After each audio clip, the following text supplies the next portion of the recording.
अब आपका ज़मीन है, उस ज़मीन पर स्कूल कॉलेज वगैरह लोग प्रदर्शित कर देते थे, तो लोग उससे बड़ी परेशानी हुआ करती थी। पब्लिक को गुमराह करने के लिए, उसको तंग और तबाह करने के लिए कुछ न कुछ ऑपरेटर द्वारा 2 की जगह पर 3 टाइप कर दे रहे हैं। सरकार आम आदमी के फ़ायदा के लिए ये सर्वे करवा रही है, न कि अपने फ़ायदा के लिए। तुम्हारे घर ने रहने का घर नहीं, चलो तुम भाई मेरे ही घर में रहो, तब इसके घर में रहते रहते आप मेरा ही घर को आप अपना घर बनाने लगे, ये तो नियम की प्रतिकूल है। नमस्कार, मैं आपके साथ विष्णु पांडे। तो ज़मीन सर्वे को लेकर काफ़ी सारे नियम आए हैं, जो नया नियम है उसी पे बातचीत करने के लिए आज हम पटना हाई कोर्ट में हैं और हमारे साथ डॉक्टर प्रभात कुमार सिन्हा जी हैं। तो सबसे पहले स्वागत है सर आपका।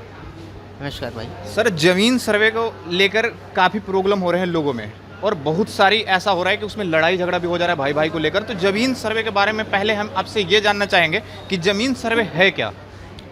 ज़मीन सर्वे का मतलब हुआ कि सामूहिक रूप से एक जगह जो है आपका बंटवारा जी। आपका पूरी जो रकबा है ज़मीन वगैरह का एक जगह होना, जी। उसका मतलब यही होता है कि आपका इधर उधर जो है उससे अच्छा है कि सर्वे जो है आपका एक जगह हो जाता है। अब उस सर्वे का इंग्रेडिएंशियल मूल जो होता है उसमें वो आपका विभिन्न तरह का, जैसे कि अब उनका सर्वे है, उनका है, तो पहले तो विवादित हो जाया करते, लेकिन 1932 के बाद एक बार 1970-71-72 की में हुई थी, लेकिन उसमें उतना सक्षम नहीं हो पाया। कर्मचारी लोग भी बहुत गड़बड़ सड़बड़ कर दिया करते थे। अब आपका ज़मीन है, उस ज़मीन पर स्कूल कॉलेज वगैरह लोग प्रदर्शित कर देते थे, तो लोग उससे बड़ी परेशानी हुआ करती थी। उसी चीज़ को सुधार करने हेतु भूमि सुधार विभाग ने सर्वे का 2022 से ही इन लोगों ने प्रोविज़न स्टार्ट किया, जिसका प्रक्रिया अब अपने राज्य में अपने हर एक जिलेवार ढंग से अपने पंचायत स्तर पर किया जा रहा है। सर, जो ज़मीन सर्वे है उसका फॉर्म भरने का क्राइटेरिया क्या है? उसमें 4-6 एक तो है वंशावली का है जी। तो वंशावली में सबसे पहले तो सारा चीज़ जो आपके परिवार के लोग हैं, हाँ, उनका एक वंशावली बनाना होगा।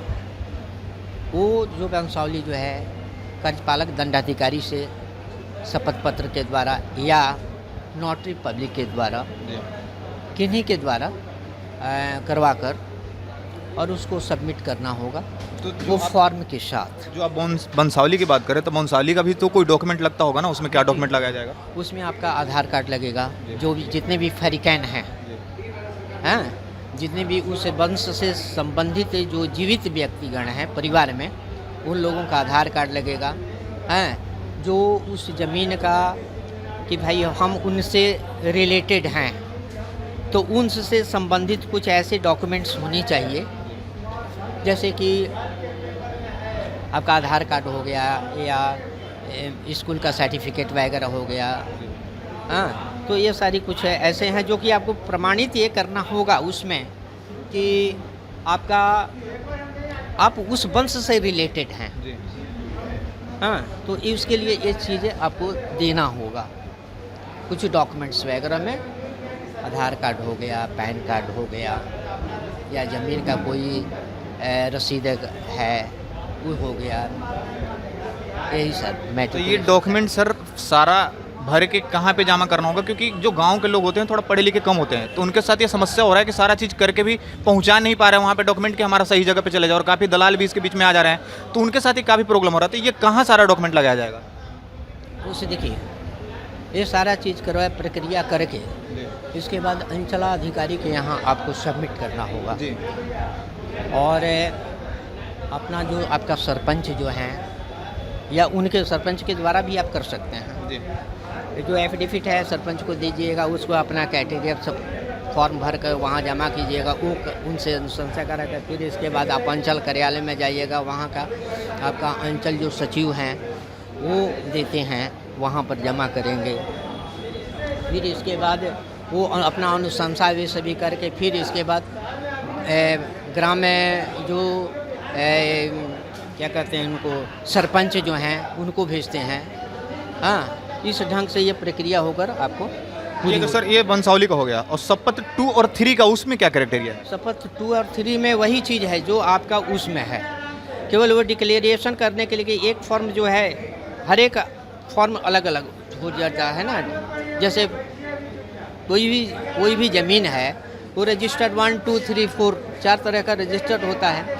एक तो आपका रजिस्ट्री ऑफिस में रहता है, 2 जो है कर्मचारी अंचल में रहता है, 3 और 4 जो है जो कंसर्निंग जो बॉडी जो हैं उन लोगों के पास रहता है। तो ये से 4 ढंग का उसका क्राइटेरिया रहता है। उसमें सर, उसमें क्या समस्या हो रही है मैं बता रहा हूँ, क्योंकि हमने पहले भी ऐसा वीडियो बना रखा है, तो लोगों का कॉल आते हैं, पूछते हैं कि जो प्लॉट नंबर और खाता नंबर जो होता है और खेसरा नंबर, उसमें उन लोगों का गलत हो रहा है कि जैसे सपोज पहले का जो रसीद होता था वो ब्लॉक से कटाते थे, जो ऑफलाइन कटता था, अब ऑनलाइन कटवा लेते हैं, तो उसमें चेंजेज हो गया है प्लॉट नंबर में और डाल दे रहे हैं। तो उसमें कौन सा क्राइटेरिया, जो पुराना वाला होगा वो डलाएगा या नया वाला होगा वो डलाएगा? नया वाला पर विश्वास नहीं है, इसलिए कि जो ऑनलाइन कट रहे हैं। हाँ, क्योंकि वे जो है ना वो सही ढंग से उस पर अपलोड नहीं कर पा रहे हैं। पब्लिक को गुमराह करने के लिए, उसको तंग और तबाह करने के लिए कुछ न कुछ ऑपरेटर द्वारा 2 की जगह पर 3 टाइप कर दे रहे हैं, उससे और के चौहद्दी नीचे से ऊपर हो जा रहा है। अब लोग क्या, तो क्या गवर्नमेंट तो पैसा देती नहीं है, थोड़ा सा पैसा देती है, उसमें कितना हम लोग काम करें, इस ढंग से लोग करना शुरू कर देते हैं। तो वो तो गुमराह करने लगते हैं पब्लिक, जिसके वजह से जो है ना पब्लिक परेशान हो जाती है। उसमें जो खाता नंबर और प्लॉट नंबर और खेसरा नंबर जो डालना है वो पुराना रसीद से डलेगा या नया रसीद से डलेगा? वो तो पुराना ही रसीद रहेगा ना। ठीक है। उसी के अब अनुकूल सर एक चलेगा। क्रॉस क्वेश्चन आपसे हम पूछना चाहेंगे कि जैसे पुराना रसीद में हमारा जो कटा हुआ है वो हमारा 10 बीघा की ज़मीन था, ठीक है, वो ज़मीन को हमने सेल कर दिया, अब हमारा ज़मीन कम पर गए, तो प्लॉट नंबर भी तो उसमें कम हो जाएंगे जो नया रसीद पे आ रहे हैं। हाँ, तो उस आधार पर सुपरविजन करने के बाद ही कि यह उचित ढंग से किया गया है कि नहीं, तभी जाकर उसको नया वाला को मान्य होगा, ऐसे नहीं किया जा सकता सर है। वंशावली के बारे में आपने जिक्र कर दिया, जी जी। शपथ 2 और 3 का भी जिक्र कर दिया, सारा डॉक्यूमेंट के लिए। अब हमें ये बताएं कि इससे फ़ायदा सर किसको होने वाला है? सरकार को फ़ायदा होने वाला है या आम आदमी को फ़ायदा होने वाला है? सरकार आम आदमी के फ़ायदा के लिए ये सर्वे करवा रही है, न कि अपने फ़ायदा के लिए। जो पहले से जो विगत वर्षों से जो कर्मचारी के द्वारा लोग पब्लिक लोगों को परेशान किया जाता रहा है, उससे निजात दिलाने के लिए सरकार द्वारा ऐसा कदम उठाया गया है, जो बड़ा ही सराहनीय कदम है।